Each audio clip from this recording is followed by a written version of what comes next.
Hello everyone, আসসালামু আলাইকুম। Welcome back to my another new video. আপনারা সবাই কেমন আছেন? আই হোপ অনেক ভালো আছেন। আলহামদুলিল্লাহ, আল্লাহর অশেষ রহমতে আমরাও অনেক ভালো আছি।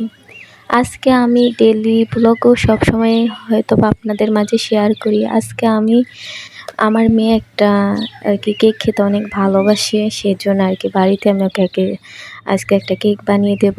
ওইটাই আপনাদের মাঝে শেয়ার করব, কারণ বাজারেরটা আমার মনে হয় না অত হেলদিভাবে বানানো হয়। বাড়িতে বানালে হয়তো বা আমরা পরিপাটিভাবে বা পরিষ্কার পরিচ্ছন্নতাভাবে আমরা রান্না করি বা যে কোনো কাজ করে থাকি। আমার মনে হয় না যে বাইরে এসব করে।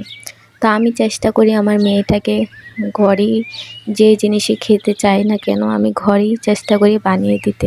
সেজন্যই আজকে ও কেক খাইতে চাইছে, সেজন্যই বললাম যে আম্মু তুমি দোকানে যাইও না, আমি তোমার এই বাসায় বানিয়ে দিতেছি।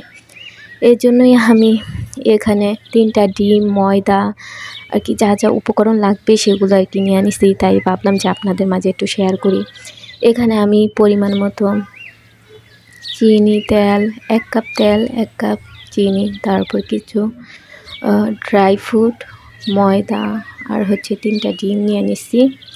এগুলো প্রথমে আমি তেল, চিনি আর 3টা ডিম মিক্স করে নেব। ভালো মতো মিক্স করে একেবারে ভালো মতো এমনভাবে মিক্স করতে হবে যাতে এটা আঠালো ভাব এসে পড়ে। তারপরে এখানে লাগবে আপনারা চাইলে ইনোও দিতে পারেন। ইনো যদি না থাকে বা ইনো তো সবাদের ঘরে হয়তো বা থাকে না, বেকিং পাউডার নয়তো একটু সোডা, এই 2টা দিলে কেকটা অনেক ভালো হয়। সেই জন্য আমি এই দুটোটাই ইউজ করবো। আর ভ্যানিলা এসেন্স যদি আপনাদের ঘরে না থাকে তাহলে আপনারা একটু লেবুর রস দিতে পারেন ভ্যানিলা এসেন্সের পরিবর্তে।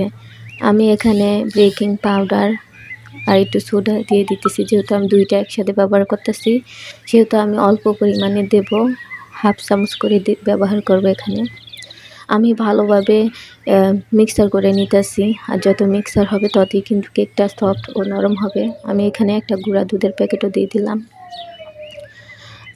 আজকে আমি এই কেকটা বানাইতেছি, তাই ভাবলাম যে আপনাদের মাঝে শেয়ার করি, কারণ আমার ভালো মন্দ সব কিছু আমি আপনাদের মাঝে শেয়ার করি।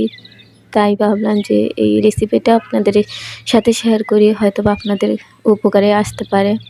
আর আমার মনে হয় না যে এখন এমন কেউ নাই যে কেক না বানাইতে না পারে। তারপরও দিলাম, উপকারও আসতে পারে কারো। তো আমি সহজ উপায় দেখিয়ে দিলাম কী লাগবে। হয়তো বা সবাদের ঘরে হয়তো বা ভ্যানিলা এসেন্স থাকে না, ওর পরিবর্তে আপনারা এখানে একটু লেবুর রসও অ্যাড করতে পারেন।